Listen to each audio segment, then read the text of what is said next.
I had Mark Cuban here the other day, in fact, when I first came back.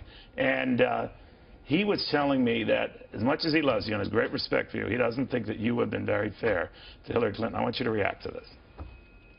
Look, my point with Jack was, and I don't know him, never met him, never talked to him, was that when he was the CEO of GE, he got accused of a lot of things. I don't know what was true. I don't know what wasn't true. But I would never accuse him of something without knowing the facts.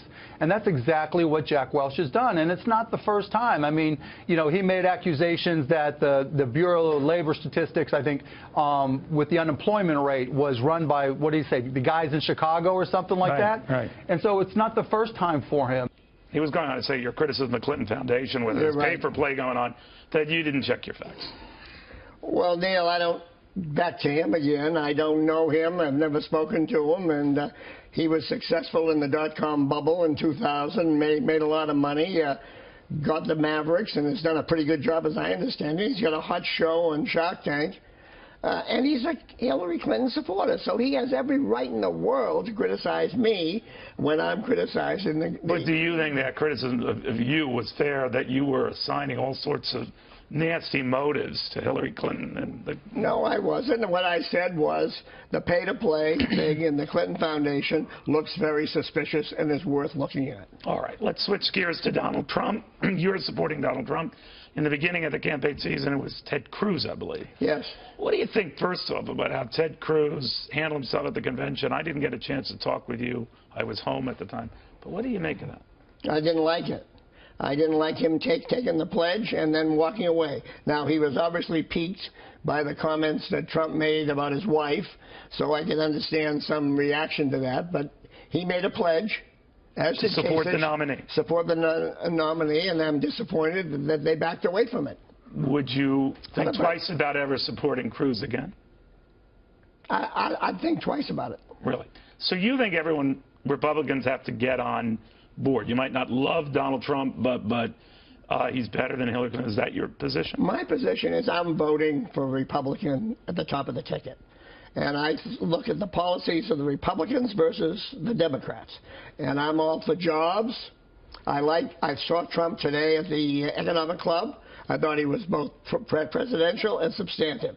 I thought his comments were first rate. I love his tax plan. I love capping the deductions on the wealthy so that he can not get accused of taking care of the wealthy. Well, he does lower their tax rate. From 39.6 to 33. And he lowers everybody's tax rate. Okay, now, I like his regulatory attack. We're regulating ourselves right out of competitiveness. Harvard just came out. Harvard Business School with Michael Porter just came out with a study which showed all the regulatory burdens and the government mess that's creating a lack of competitiveness in the U.S. Look, I love an aspirational goal of 4%. I like his tax policy. I like his regulatory. You're talking about he wants economic growth of around 4%, which would be double what it is now. How doable is that? Well, we've done it before with Reagan. Right. We've done it before with Kennedy. We've done it with Kennedy and Johnson together in the 60s. We can do it. It's aspirational. But we can't do it pouring out regulations every single day that make doing business very difficult.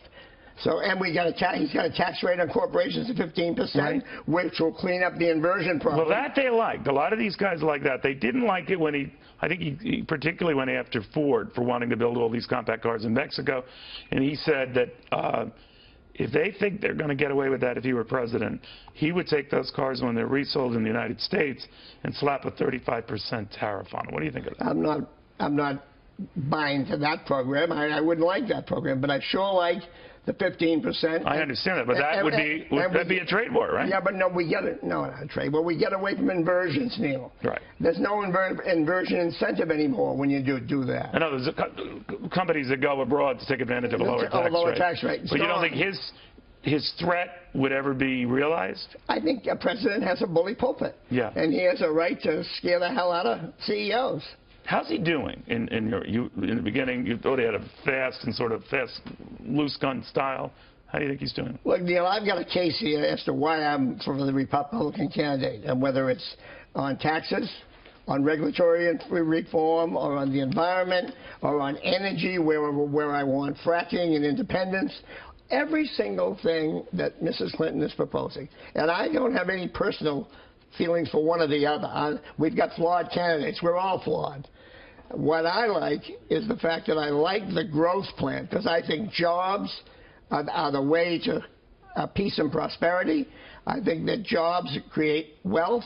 I think for lots of people, I do believe that rising tides help everybody. And I think it's very important that we have a growth-oriented policy. And I love the policy that Trump outlined today. And we'll have people nitpicking it all over the place. But at least it's not more of the same. I have watched for 8 years the squeezing down of this economy, the choking off with climate change being the #1 priority. It's not the #1 priority. Terrorism is far ahead of climate change right now. We've got to get a country that's growing and where everybody has opportunity.